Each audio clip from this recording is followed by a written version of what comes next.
There we go. Bow, dow, dow, dow, dow, dow. Ba-da-da-da-da-da. Hey, welcome back to the Ring of Fire. I'm Emmy, also known as Birth Wizard. I'm Alex Barr. And we're here to remind you to breathe. We're all about talking about those uncomfortable surges and to get you to open up about tough topics. So this week, guys, welcome back to another Meme Reacts and how we're busy at a birth because we're busy doula ladies doing busy doula lady things. Once again, we are speaking to you from the past. The very past of at some point in the past. I'm not even going to reveal it because I think it's more fun that you guys have no idea when we even recorded this. But if you guys have heard, maybe not, maybe we'll play this one first, but we've recorded a couple of these. So this time we're going to react to memes that Alex has brought to us within the vein of pregnancy or birth or doulaing or like, you know, that genre of memery. Yay. Is that a word? Memery? The study of memes? I don't know. It should be at this point. I don't know. Concept's really simple. I don't know if I know what a meme is at this point. I don't know. Right?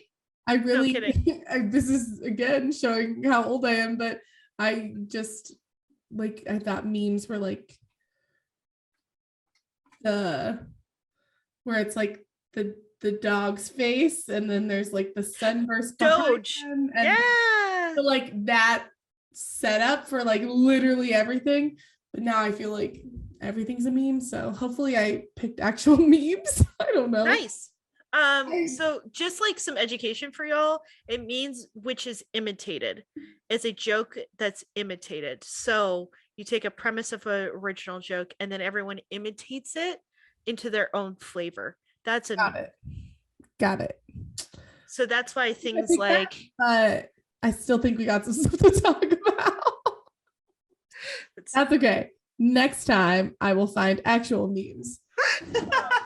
So we're gonna rename this real quick to Emmy Alex sharing shareable moments from the internet. All right, let me screen share. All right, are you ready for number one? Mm-hmm. This is it. Let's see. Inductions are not about safety. Oh no, I skipped to a different one. Okay. I went more of the route like, let's find the things that kind of make you angry on the internet, because that's how I feel about these things. Is I feel like so much stuff is shared and so much stuff is shared in like these tiny little ways that are either false or they're invalidating or there's not enough nuance or not enough conversation. So this post says inductions are not about safety. And the caption says induction isn't to save you, it's to fit you in the parameters of resourcing and convenience of the business that's profiting from you. And in parentheses, it says hospital. You and your baby will then often need to be, quote, saved from the adverse consequences of induction with surgery. Hashtag all about the bottom line. Yikes. It's bad. I think it's like really bad.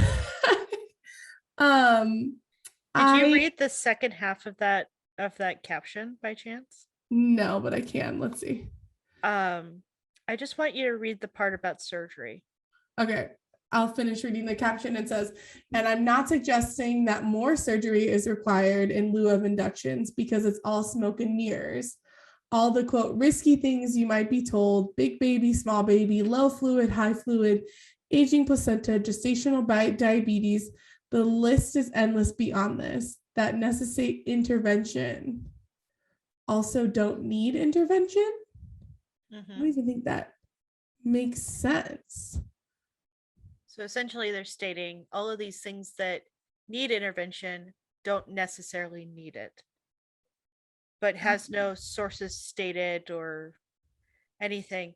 So literally no sources. And this is the thing that upsets me so much about the Instagram birth community is I like that you made it so particular. Yes. It drives me nuts. It literally drives me nuts. And I feel that a lot, first of all, this is invalidating to probably a lot of people who had inductions. There are reasons for inductions and that are very necessary.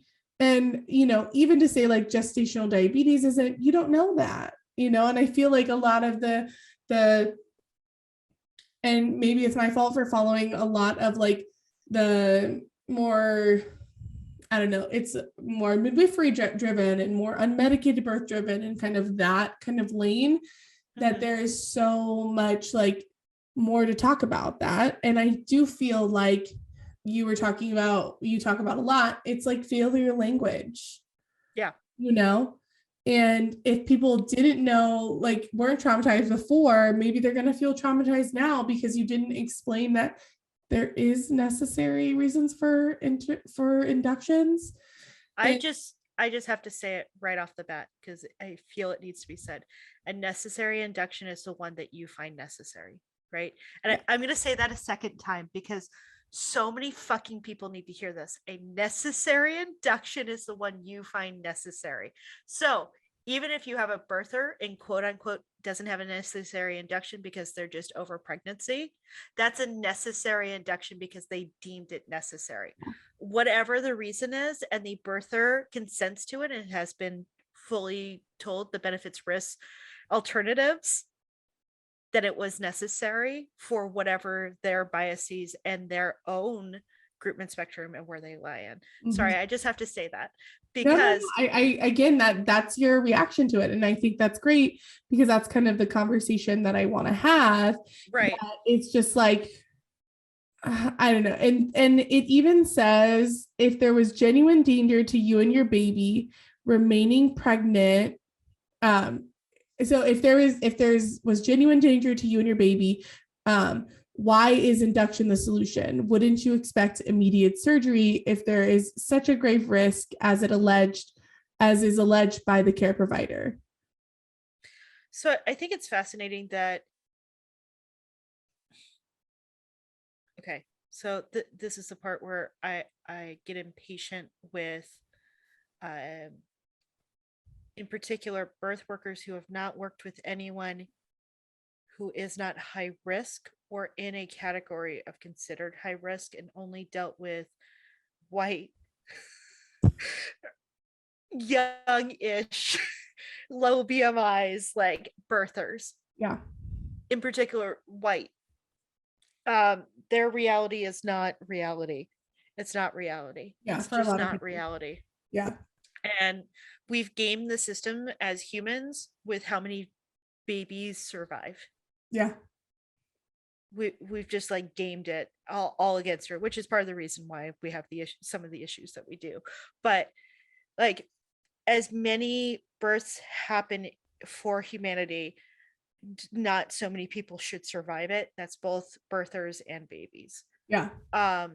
And providers are doing their best to play those numbers and get positive results, which we believe is life and everyone's surviving. So yeah, we're going to suggest things like inductions if we see that there's some sort of danger, not to the point of death is on the doorstep, because we don't want to get there. We want to intervene gently. And that has to be a fallacy to say, of some sort, to say like, well, if it was really an emergency, they would send you straight away for a cesarean, rather than like the reality, which is probably they feel or foresee something coming up and this is the way to mitigate it. Or, you know what I'm saying? Like they don't equate. The other side of this too is, does this individual count sweeps and castor oil and acupuncture also as induction? Mm-hmm. Because like, let's call a spade if you're trying to encourage labor, that's an induction method. Yeah. It You're might not be telling as successful as, Cervidil or whatever. right, but it's So still a falls into that way to category. encourage labor and to alter the state of the body. Yeah. So like, and they probably don't see it in the same arena. Yeah. But again, I think it's fascinating how those who sit in a naturalist state will be like, no, not really though, because like we're not forcing the body to do anything. Right. Excuse me, I think a membrane sweep is forcing the body to do a thing, and that sits in the same place. Like, Yeah. so, And I have seen, midwives encourage labor when it wasn't ready to be encouraged. And I've seen OBs encourage labor when it seemed like it didn't need to be encouraged. Like right, I've seen both sides of that. And the reason why I picked this one specifically is because there is a lot of conversation about intervention or inductions. It's come up with my own clients. I hear a lot of other doulas talk about it with their clients. It seems to be something that's happening a lot recently. I think it was the UK. It was yeah. a European country who suggests that, all Black birthers are induced by 39 weeks, to mitigate their risk. Oh Jesus, nice, And that's nice organization. Yeah, the reason why I have an issue, why I brought this up is because I do feel like induction is something we do need to talk about.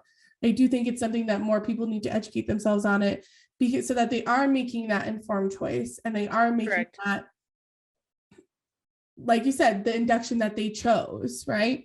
Right. So I do feel like there is like a line and something to talk about in that sense of like, was that induction something you wanted? Did you feel like that was what you needed after you had all the information? Right. For sure. And I think on the other side is I wish induction wasn't demonized Mhm. because of those people who have had necessary inductions. Yeah.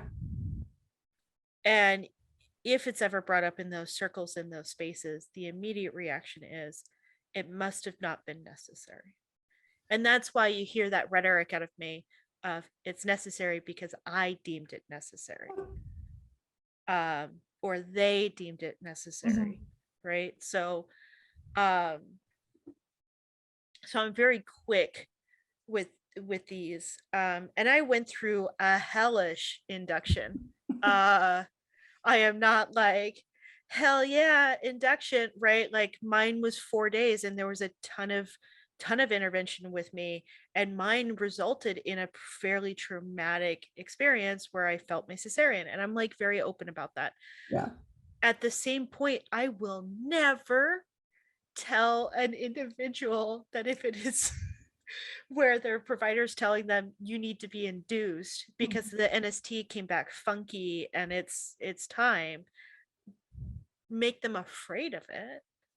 Well, The and thing, that's what I feel like this does. I feel like it makes people afraid of it, yeah, and the stress and the fear of that has a large effect on people. And that's where my frustration comes from, is that we don't take into account the amount of harm stress does, yeah, and again, is I feel that I want everybody to have the information to make the right choices for themselves.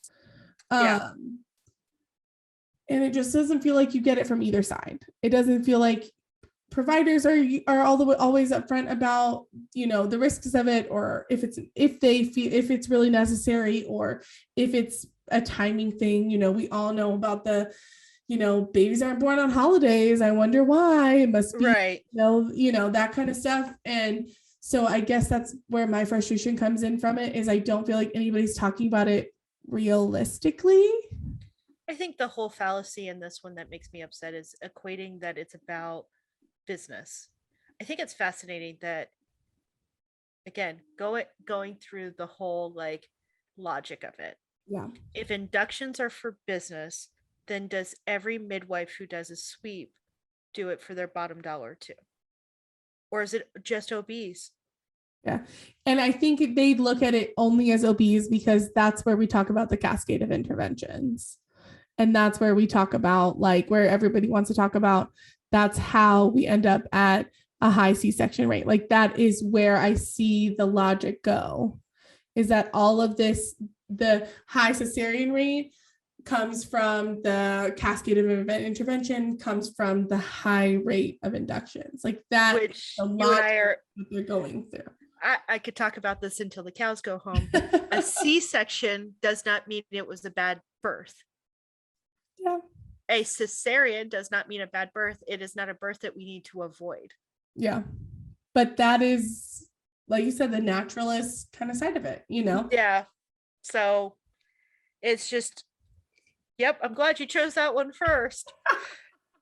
Well, and you know, I personally have feelings about inductions because I declined an induction. Mm-hmm.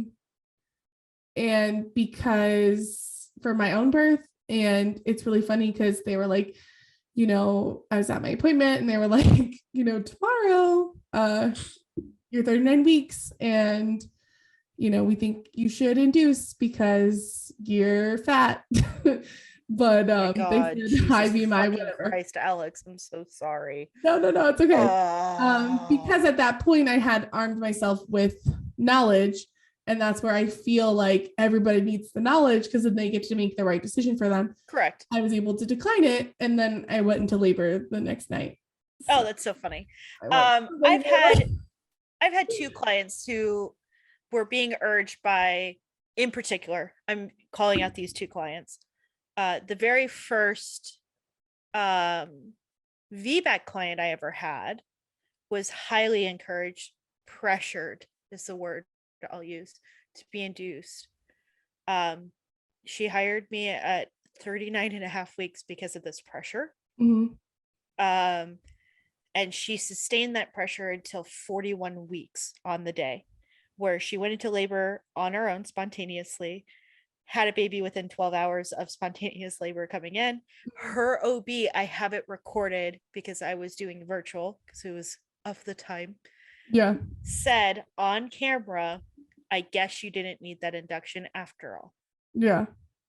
Because their reasoning being she had a short cervix, so we needed to induce, which is the oddest, like, framing around it, because she's more likely to go into labor early. Why are we trying to induce a late labor? Let that kid bake more. Anyway, but that was like, I understand like those moments where you're like, well, fuck the system. Obviously they had it wrong and they were trying to like, pressure into this thing and all of that. At the same point, my client still requested NSTs and like ultrasounds to make sure baby was good, which would still be considered interventions. Yeah. Right. Yeah. In a way to help the provider feel at ease to not push the induction further. Yeah. So and like, I don't even know what would have happened if I had actually gone to 40 or 41. And I kind of knew that it was like a little bit of BS because I personally declined ultrasounds after 20 weeks.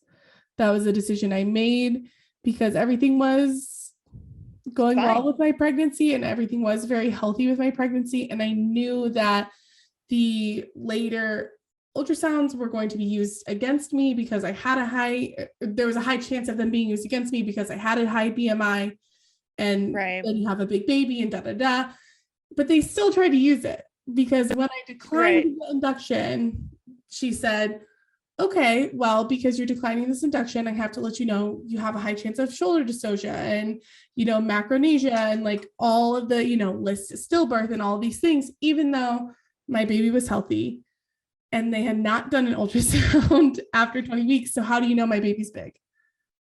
How do you know, right? My weight gain was on normal, my fundal height was normal, like everything was following exactly what it was supposed to follow. So I was like, this and incredible. And whether or not that was the right decision, you know, it was the right one for me. And it definitely made me feel like, okay, do you know what you're talking about? Because how can you tell me that I have the chance of that when you have no idea how big my baby is? right, for sure. You I know? agree with you. Yeah. So I get where Incredible. this is, I get where this distrust is built and that's the other part of it, as I understand where the distrust of all of that stuff and the business side of it and all of that is where that comes from, It's just, for me, if we're going to call it a business move, then let's follow the logic all the way through. Is Yeah, it not a business move on your side to try and sow distrust there so someone hires a doula? that is pulled it all together because Sorry. we're still business owners. You're absolutely right. You are Sorry, but like, and I haven't been through med school. So like there's kind of a like, fuck you, man. Like you have no idea. Again, no sources cited. There's nothing here to like tie me back in to be like, all right, this is how I'm forming my argument. You're sowing distrust to help your business. help your business. And we couldn't have done it without you, Right. Yeah. Which that actually leads into another one that I have. That I couldn't do it without you. Let's see.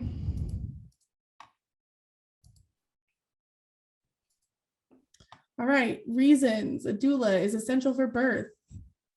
There are none. Oh, I shit.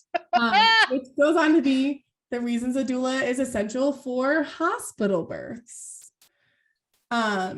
So for people who are listening, the first slide says reasons a doula is essential for birth, and there's nothing below it. And then the second slide says reasons a doula is essential for hospital birth, and below it says deep-seated systemic racism within the hospital, abuse, humiliation, and mistreatment of BIPOC and queer folks, the frantic urgency created in that environment, the rolling eyes when your birth plan is mentioned, half-truths, opinions, and flat-out lies from providers, threats of a dead baby from providers, perineums being torn like a piece of paper, and residents holding baby in until someone appeared in the room. So this is very, the language is strong. Yep, it is. Strong is the, I don't know if that's the right word. We need probably a stronger word for that. Abrasive. I'll use the word abrasive. Abrasive. I like that word. So this person is talking about how, so in the caption, it says, you are not essential to human physiological birth. That shit is actually designed to happen with nobody around, and you ain't about to change millions of years of evolution. The common chant I hear is, I'm essential if my client says I'm essential. That's some real privileged shit right there. Furthermore, how many of y'all are having luck with that? How many of your clients are actually taking that stand at their hospital or during labor to say, and they mean to say that the doula is essential? Yeah. At the end of the day, most people still think it would be nice to have their doula and may even advocate it for it, but not essential. So I thought this was a very interesting, I think abrasive is the right word. And this person posts most things that I would say that fall into that category. But I would love to know what you think about that. I mean, so I find it interesting because as abrasive as it was, it actually hits one of my values, which is I believe the place that doulas are needed most is hospital. Mm-hmm. I believe the place that they're needed least is at home. Yes. Yeah. So it kind of falls in line with what this person is saying. Yeah. And they're absolutely right by saying you're not essential, because when push comes to shove, your client will not state that you're essential. Mm-hmm. Because I have been there in the moments where it's like, hey, we gotta wheel you away, it's time for a cesarean. And although I'll ask in the moment, like, can I go in to take photos or like hold mom's hand while like while dad's like getting set or like play a doula role in that moment to talk them through. Nope. And client says fucking nothing.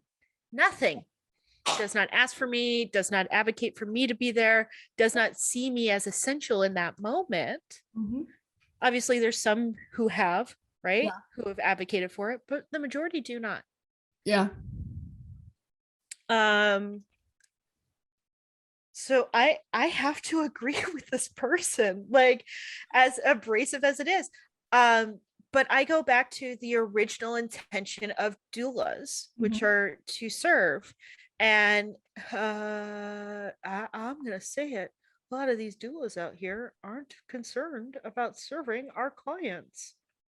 What are they concerned about, Emmy? It's about fulfilling their own dreams and destinies, typically. Yeah. It's about whether they're trying to heal their own trauma or put out their own narratives or whatever it may be. That's why you get beautiful photos of beautiful births, and it's not spoken about the people who have to go home and heal.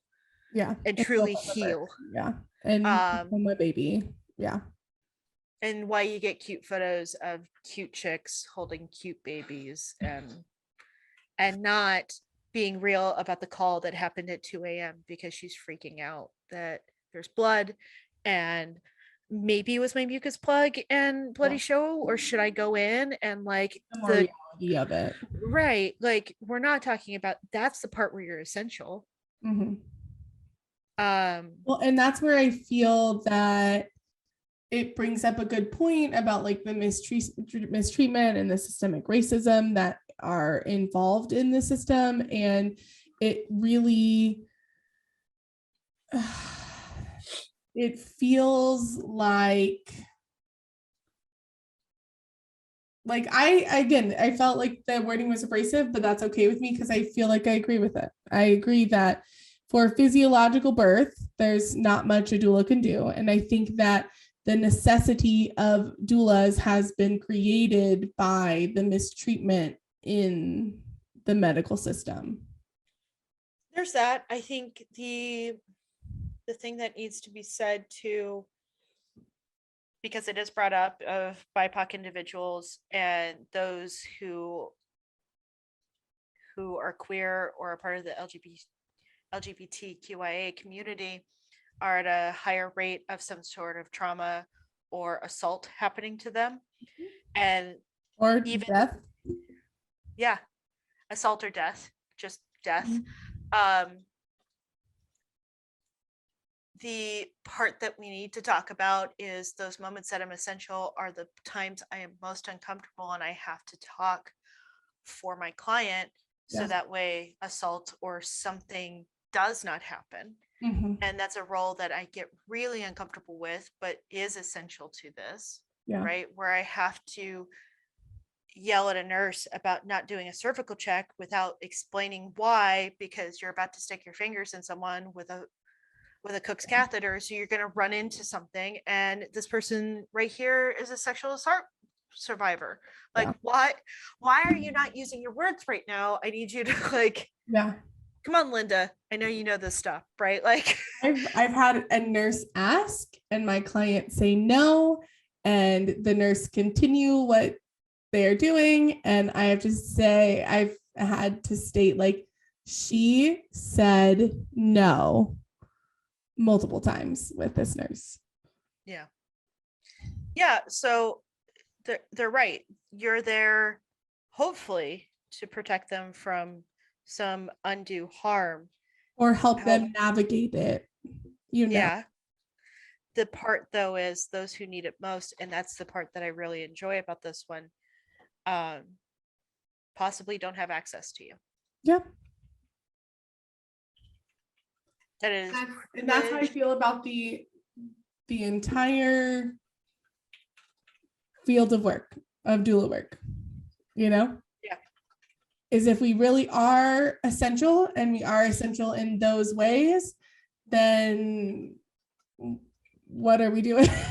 Like, how do you make your practices more equitable? How do you make your practices more accessible to the people who need them? And why is there such a large number of, which it's no hate to the doulas in that realm, but why is there such a large number of doulas who only want to do home births or only want to do birth centers? And that's not to say that that's a bad thing, but is there enough people wanting to work in the medical industrial complex? And is there enough people trying to help people who need it navigate those? I'm going to tell a story, and it's going to make my doula partner look bad, but it's not to make her look bad. We were having a discussion one day, and we had a slew of really bad births. And when I say really bad births, I mean those ones that you go into your car and you scream cry after, Yeah. right? And she's like, I just wish we had it easy. Like, I just wish we had clients where we knew the providers and could just like waltz in and everything works out great. And like, I know everyone there and they know me, and then I'm able to waltz back out. I wish we had clients where babies just like shot out of them. I wish we had those clients. And the thing I ended up telling her is, the moment that happens for me, I need to get out. Yeah. Because I'm no longer a doula. I have become sucked into the complex that I'm supposed to be fighting against, Mm-hmm. or I'm servicing only those who did not truly need me. Yeah. So the moment we start doing that, both of us need to reevaluate Need what to we're retire doing. or do something different. Yeah. Yeah, because if I've become so buddy with a provider that we're like bros, or I got a nickname for them, like it's time for me to be out. Yeah. And I don't think that paints your doula partner in a bad light. No. I think probably every doula can relate to like, I need a break from all of the terribleness of the world. What's fascinating about it with her is, before we even met, she was specializing in high risk. And I think that goes to show like how heavy the job can be for those who really need her. Like, even in this case of like talking about privilege, like these are individuals going through high risk births and still have the ability to hire a doula, right? Like, even with all this extra medical crap going on with them, they still have the funds to be able to hire her. But at the same point, no one else would walk through it with them. Yeah. And I think it's really easy on this side to get really tired to be the only person who can walk with those people. Yeah. Especially if it relates to your own traumas or stories, even in the slightest. Yeah. Because again, going back, a lot of doulas have birthed before, and that's how they end up in it. Mm-hmm. And like you said, trying to heal that trauma rather than like help the person in front of them. Yeah. Yeah. Yeah. So I appreciate Doula for this post. Yeah, I'll make sure I link the pages. Or like the Instagram posts. And I'm curious what you guys think. Like, literally leave a comment down below on just this one, because I'm fascinated to know what you guys think. Because, you know, these are our opinions and what we're speaking about, but you could be in a completely different mindset that the place that doulas are most necessary is home, is in those environments that birthers are still need you around, or you're essential for the process. And well, and I will say that I do agree that like doulas are needed in home birth and birth center situations, because I do know and I do feel that for some people, especially people who are BIPOC or queer folks or things like that, could be safer in those different environments.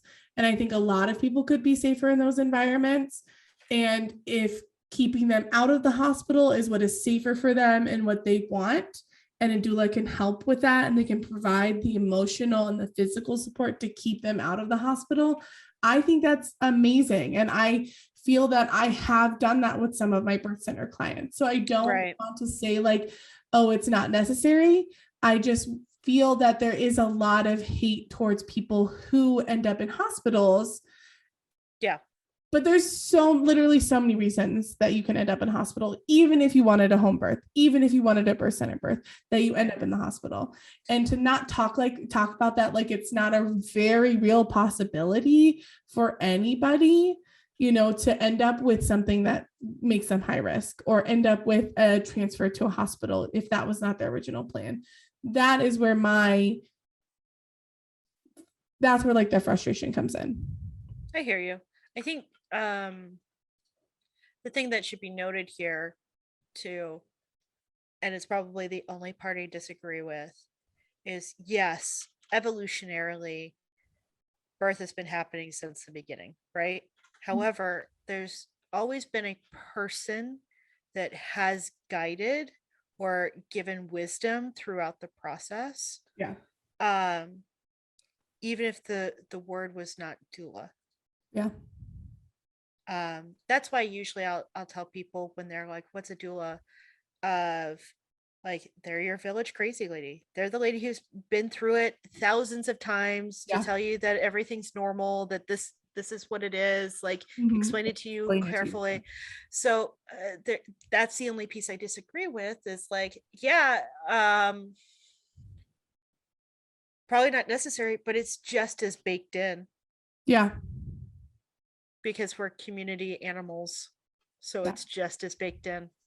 Yeah. And you can see it even in monkeys and stuff, of a close familiar to them being there by their side as they birth, which is so cute. I didn't know that. Yeah, so there's a bit of like that always in animals, right? Well, yeah, and that historically there has always been someone there, and it's so I definitely feel like, I do feel that doulas are essential for whatever reason you decide that they're essential, and that you right, going back to the first one, I deemed it so thus it is, right? But I do think it's an interesting conversation to have, about what our role is in like the medical industrial complex, which, and I'm sure this came on the heels of how many doulas were put into the role of visitor during COVID times. Yeah.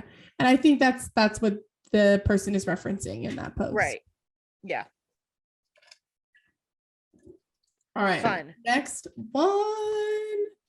And this is one I did a little bit of extra research. Ooh.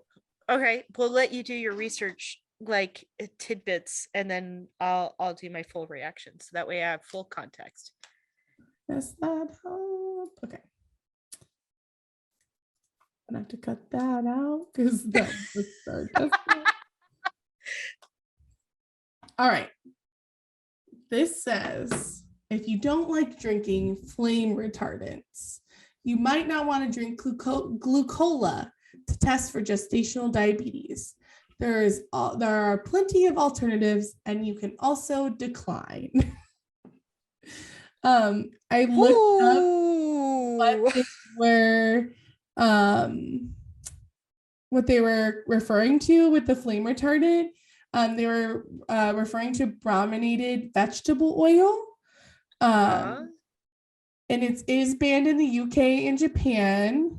And then they talk about food dyes, which I think people know something about, and then dextrose, which is sugar. But so brominated vegetable oil this is what Google says, a complex mixture of plant-derived triglycerides that have been reacted to contain atoms of the element bromine. I don't know. It's used primarily to help emulsify citrus-flavored soft drinks, preventing them from separating in distribution. Some of the health concerns that stem from brominated vegetable oil is from bromine, because it can irritate your skin and mucous membranes. Long-term exposure can cause neurological symptoms such as headaches, memory loss, impaired balance, and coordination. And so that is true. I didn't find anything about it being a flame retardant. I looked, I didn't see it, but maybe I missed it. But I mean, if you throw a fire on it, it might be hard to catch it. Right. And I'll read a little bit of the caption. A smoothie, orange juice, and a banana, jelly beans. These are a few real good food options when having a 1 hour glucose challenge. You don't have to drink the orange Glucola drink, which contains BVO, which we just talked about, food dyes, and dextrose. Glucola is commonly used because it is shelf stabled and standardized, which makes it easier for your doctor in the lab. Okay.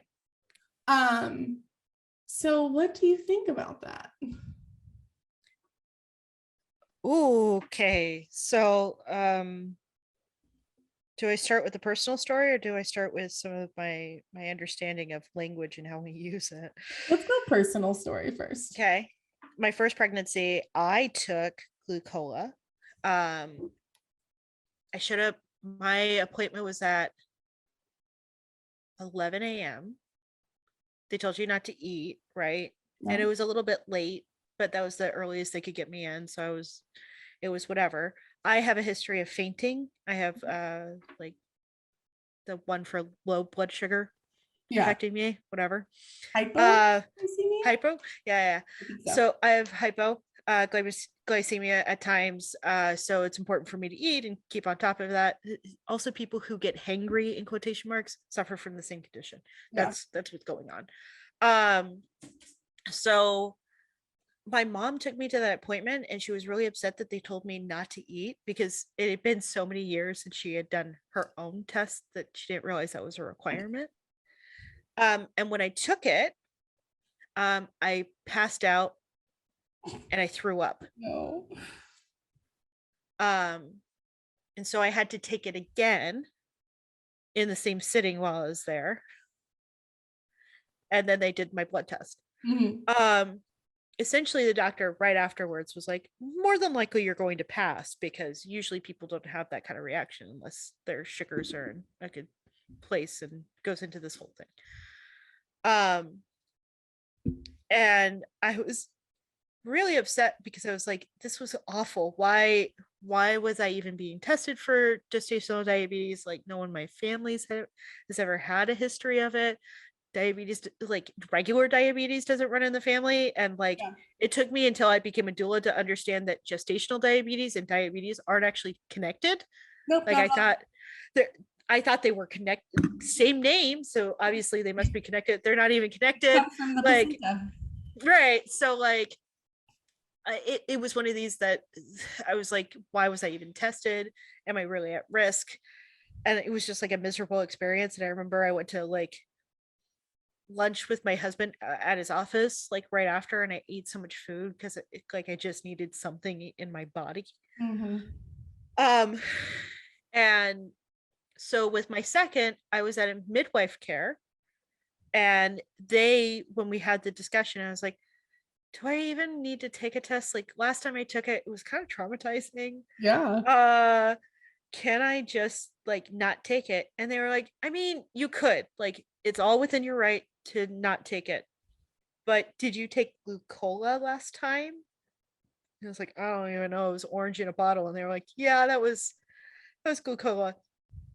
What happened when you took it? I was like, I passed out and threw up. And they're like, yeah, that happens. Like, and the fact that they were like so chill and they were reacting as if they had seen it before and it was normal. I was like, that's a problem. That I wasn't like telling them something where they were like, whoa. They were like, yeah, that sometimes happens. Like, ooh. Like, okay, side note, I feel like that's how all midwives are. They're like, I think that's pretty normal. Very true. I feel like that's a very midwife thing to say, but totally true. I ended up being presented with a couple of different options. I went with jelly beans. And again, never had gestational diabetes with any of my pregnancies, but that's my relationship with Glucola. So anytime I see people being like, what was your guys' experience with Glucola? Or like people being like gestational diabetes test on like some mom board, I'm like, don't take it. Don't do it. No. Like, so, gotta agree with these people, like to a low key level, because like it severely messed me up. On the other side, don't love how they're putting out that warning with relating it, like, without an actual source. Again, my thing is sources.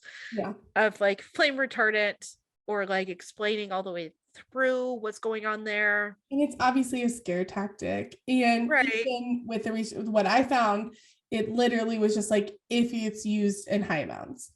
If you are pregnant, you drink it once, maybe twice, you know, I doubt you're getting it in high enough volumes. And if it's something that's in that people consume in citrus flavored soft drinks, like then that's probably where they're more likely to come into contact. Yeah. You know, is kind of my thought on it. And I really get frustrated by the scare tactic stuff, especially when it's not, like you said, you don't have a source.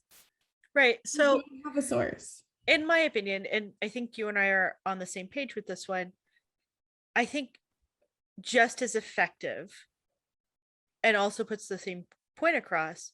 Hey, did you know you could take jelly beans or a smoothie and a banana or this to test for gestational diabetes, or could refuse a gestational diabetes test?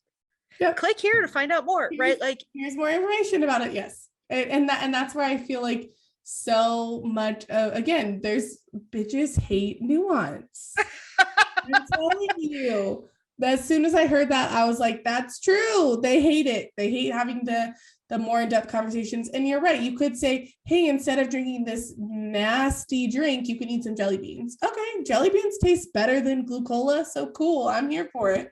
You know, it's like, I don't know. By the way, Glucola doesn't even taste that bad. I just want to throw it out there. It doesn't even taste that. I thought it was disgusting. I thought it tastes like overly sugary orange soda that's flat. Yeah. Like, it's not like I'm going out there to try and buy a 6-pack of it, but like for a one-time experience, it's not awful. I was going to make a joke that if we get 100 subscribers on Twitch, I will get bitches hate nuance on my body somewhere, but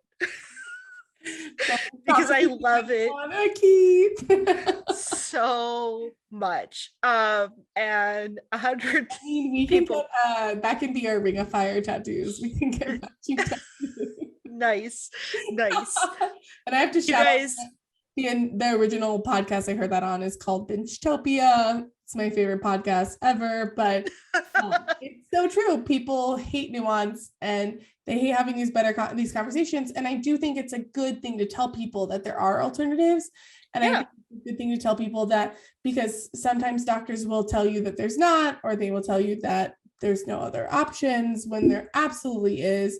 And even if we're talking about gestational diabetes, which is one of my special interests, because it's something that's put on a lot of BMI, people with higher BMIs. Which is not related at all. Yeah. Not at all. Little PSA at all. And typically they will test you early for gestational diabetes, but they're actually testing you for underlying diabetes. Like testing you to see if you already have it, because that is quite a bit dangerous for babies. It is if you have uncontrolled diabetes, and I think that should be put in there like very clearly. You can have diabetes and pregnant, but if it is uncontrolled or not known, we'll put it that way, for the person who's unaware and maybe has controlled it by accident, just been like stumbling through it. But it is interesting how gestational diabetes isn't related to diabetes. It's not related to your BMI.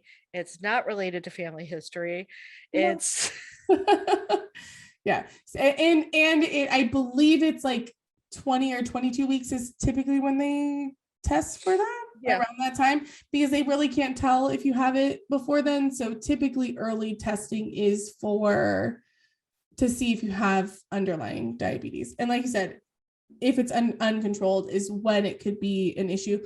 But again, it's like, it's assuming that people with high BMIs are going to be in that situation. Right. Yeah. This is a little off topic, but, and I will say that I've been tested for diabetes like 100 times. Like thin people have probably never been tested at this point. I'm 28 and I've been tested 100 times. But there are other options. There are jelly beans. You also can like test yourself multiple times a day for a certain period of time and use that as like your test for it. I would argue I don't know the science on it. I will say that I don't know the statistics on it, but it does seem like that would give them a better idea of what your levels are, because it's like food that you would actually eat. You're probably not drinking, flat, overly sugary orange soda on an empty stomach, first thing in the morning. Some people do, it's your business, whatever you do, but it gives them an idea of how you actually eat and how your body is reacting to that. Yeah, for sure. I think it's interesting too, because like, kind of going off of this, a lot of people, because I'm Latin, I'm Mexican, tend to be pre-diabetic due to the diet here in the US not being favored with your system. So yeah, that's another side of it. Like, yeah. And I constantly come up as pre-diabetic, and it doesn't matter how much weight I lose or put on, like I'm always in this zone. And it's because truly like my diet should be corn tortillas, rice and beans. Your body's like, please feed me the food of our ancestors. Exactly. I need to eat from the earth. But yeah, I think the other side of I'm not saying that it's not an issue, but I am saying, no. For sure. I have is the focus on people with high BMIs. Oh, for sure. Because literally anybody can have diabetes, because it has to do with things beyond your control and a lot of your diet. And so it's like, and that's always been my frustration as a plus size person, is like, oh my God, like I get it. I understand. I know what the symptoms of diabetes are. Good Lord. But a thin person probably has no idea. And that was the part, those things, and could be, and I always make the joke that like they really want thin people to be unhealthy or like have health problems, because they won't like teach them about exercise or whatever, like that kind of stuff. But I've heard it like my entire life. And then like my thin sister has never been told like how you should eat or how you should exercise. And I'm not saying that the doctors were giving me good advice, but they were like just hammering that into my brain. Right. What I was going to say is like, so I've always ran pre-diabetic, always. During my pregnancy, it was not brought up once, ever, never brought up, because I would assume if you're pregnant, that's probably putting more strain on your system. So we should probably be watching for that, but never brought up. And then the other side is I've had quite a few clients who are thin, end up with gestational diabetes. Mm-hmm. And the main reason they get induced is because they can't figure out how to eat correctly. Yeah. And they can't figure out how to control their levels or like how any of that works. And it's essentially asking them for the first time in their lives to keep track of what's going on with their body. Yeah. And they're the ones who fall off the wagon at about 39 weeks. Essentially, they just get tired and they get over it and they ask for the induction. Yeah. Because they don't want to think about it anymore. Yeah. It's just too much work for them. So I think this is fascinating because, yeah, of all the things that go into gestational diabetes and the misinformation with it, and also like how difficult it can be for people of many degrees of like dealing with it and what it entails, and like philosophies that they're encountering culturally, because there's plenty of like cultures out there that are like, no, she needs to eat whatever comes to mind. Again, Mexican, we believe that you feed a pregnant woman whatever they request, because that is essentially the baby asking for it. And if you don't give it to them, they'll end up allergic to it. Right? Old wives' tale. Yeah. But if she asks for a donut, you bring her a motherfucking donut. Yeah. Right? Like, Yeah. because for whatever reason the body craves that. So yeah. Anyway. A little off topic, but a great topic because gestational diabetes, like I said, I'm fascinated by it, and because it is something that like so many plus size people are like told like you have to, like, this is something you should be concerned about and there's something you can do about it, and it's probably definitely going to happen to you and you have a higher rate of it, and you know. And then there's the whole like issue of what does monitoring, even if you are diagnosed with it, is the monitoring like actually helping anybody? Is it doing anything? Is it making a difference? There's a really good podcast episode of Midwife's Cauldron where they do I fucking love, for just like 2 minutes, can we talk about Midwife's Cauldron? I've been listening to them since their first episode aired. Like, I found them randomly and then was like enamored and tried to share them with all of my friends. Yeah. I adore them. I stan them. Like, I like stalk everything about them. But they have they just have a fantastic episode, not only on gestational diabetes, but one of my favorite pieces of information ever on the golden hour, and how it's actually 3 hours long, which is so affirming for my clients who have cesareans. Yeah. Because they think they miss out on it. No, yeah, that's and awesome. it turned out it's 3 hours long. Nope, can't miss out on it. Like, you got to be in there for a long ass time for you to miss it. So like, anyway. That's awesome. Yeah. But yeah, so they have an episode about gestational diabetes from the birther's perspective and then gestational diabetes from the baby's perspective. It's a very good like pair of episodes that really like, it shined a light on a lot of stuff that I had never heard before, even though I had like tried to do research on this. So good episode, go listen to it, and I'll link it in our show notes too. Yeah. All right, final. This one's a little funny. I think this one's pretty funny. Okay. So I'll share it with you, and then I'll share what I saw someone post this, and I'll share with you what I replied to this. Okay. You actually replied to it. Well, not to this person, but whoever shared it. Got it. It says, quit Googling, hire a doula. And then the caption says, doulas connect you to resources, information, referrals, and community. One of the amazing benefits is to skip the vast and overwhelming world of the internet and everything out there. If you're curious about hiring a doula, click our bio. I think this is funny. And so my response was, I said, not me in the corner of the hospital room, Googling. Like, not me on Google, like in the corner. Right. Of the birth being like, what does T-cell mean?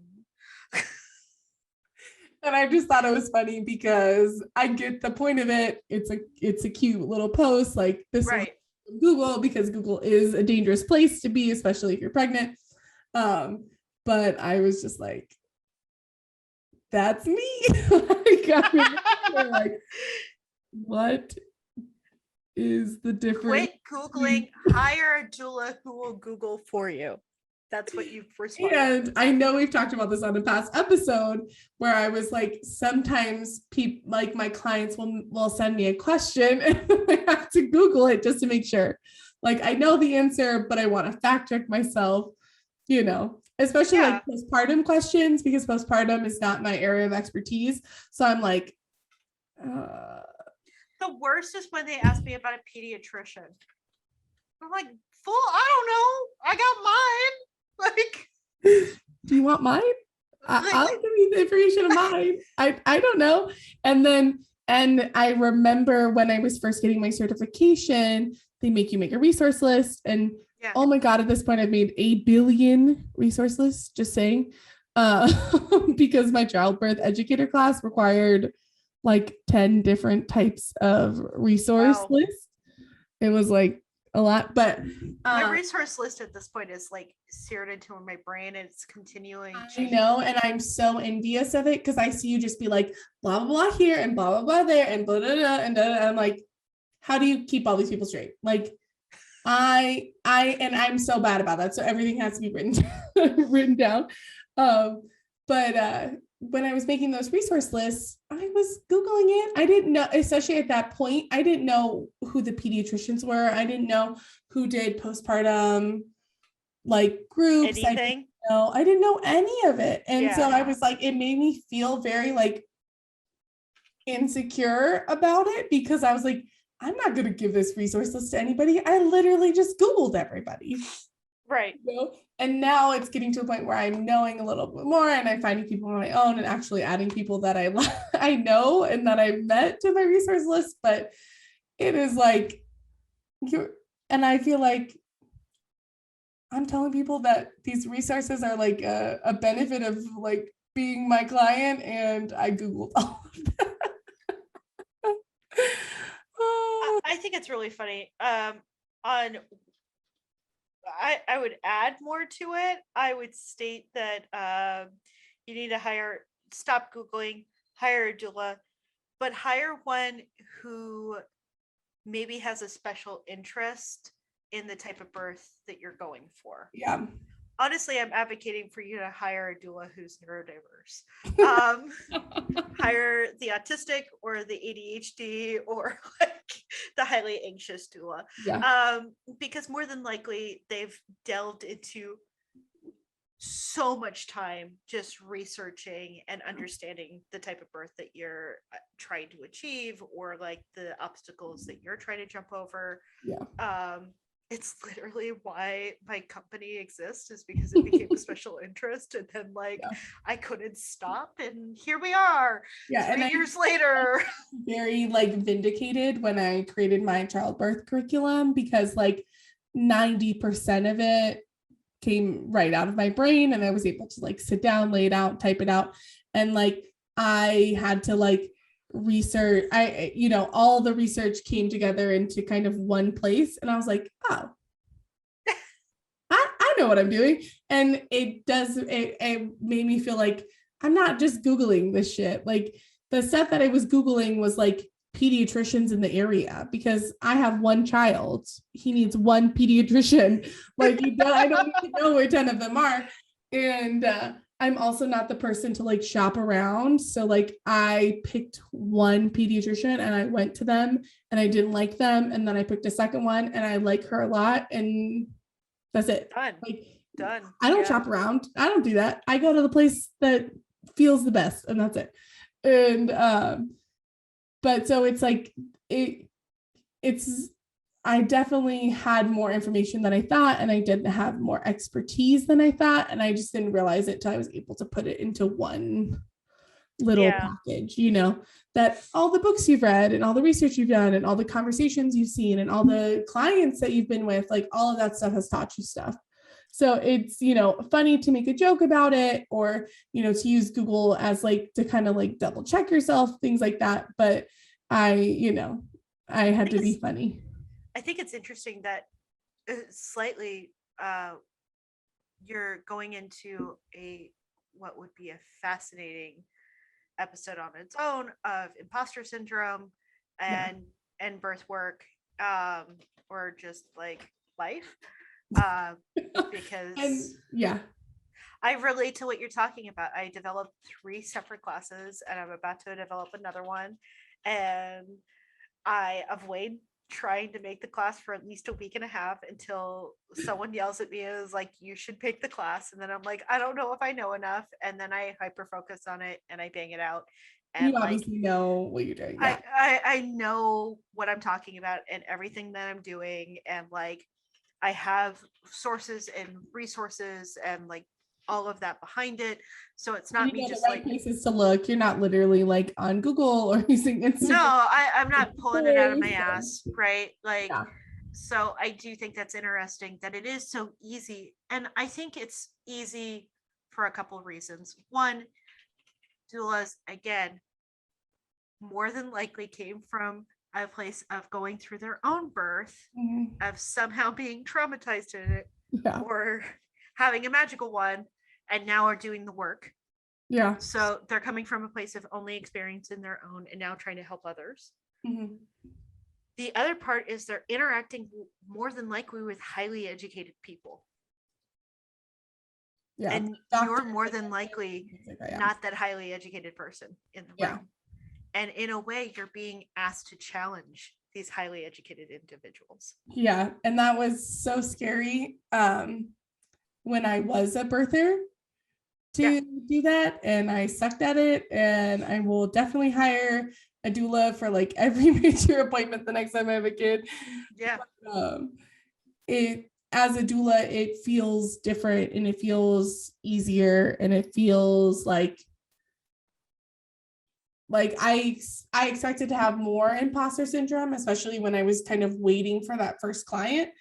But now I feel like it's like, oh, I kind of got this. And I'm excited for, talking about the like true scope of a doula, because I have some, some opinions on that kind of go into this, and I won't kind of spoil that, but I think that understanding the type of doula you want and the scope that you want to be and the scope that you want to have is really important in mitigating that for sure imposter syndrome, because you don't need to know everything the doctor knows. That is not your job.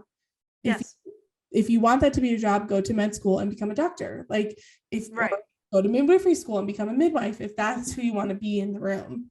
Right. For sure. But yeah, I do find that one very enjoyable that you would show, I guess. Because I think anyone in any profession can relate to that. Of like, oh, you thought I was the smart person in the room. Give me just a sec. I'm gonna Google that. Like, I'll take a bathroom break and I'll come back with some information for you. I just thought of it all on my own. Well, I'm like at home, like Googling, like, is breast milk supposed to be blue? Like, I don't know. And then confidently texting my postpartum client. That's fine. Don't spoil it in the comments.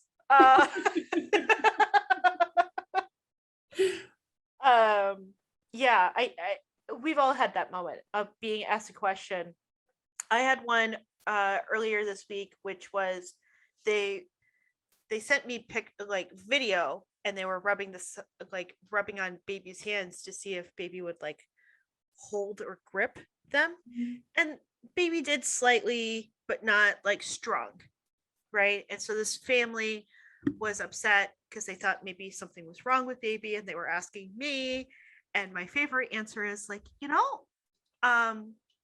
I'm going to validate you in how much worry you have. This must be scary because I'm sure this is new for you. Yeah. This is really not my place. So I found really fast a video showing like what the reflex should look like. It looks like baby's doing that. But if this doesn't like help your worries, I would immediately book an appointment just so you have your pediatrician. And they're like, okay. And that's like a great way to say like, not my scope. I don't know.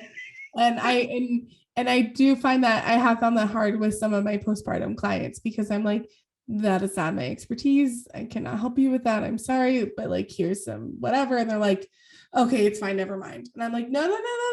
That's not what that means. It doesn't mean like I'm brushing you off. It means like, I can't tell you.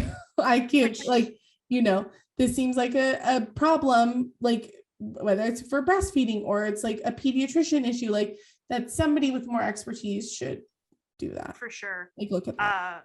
Which is our perfect moment to be able to shout out those postpartum doulas who get clients after we hand them off of like, I don't know, here. Like, please talk to them because I don't know. She asked about I hate it when they ask me about hemorrhoids. I'm like, I don't know. Go. That seems like a doctor question. Exactly. I can tell you that they're normal and they happen often and they suck That's kind of all I know. I know there's like a piece in the aisle of CVS that's dedicated to it, so it's got to be an issue. Yeah. Like, all right. I think hemorrhoids is a great place to end.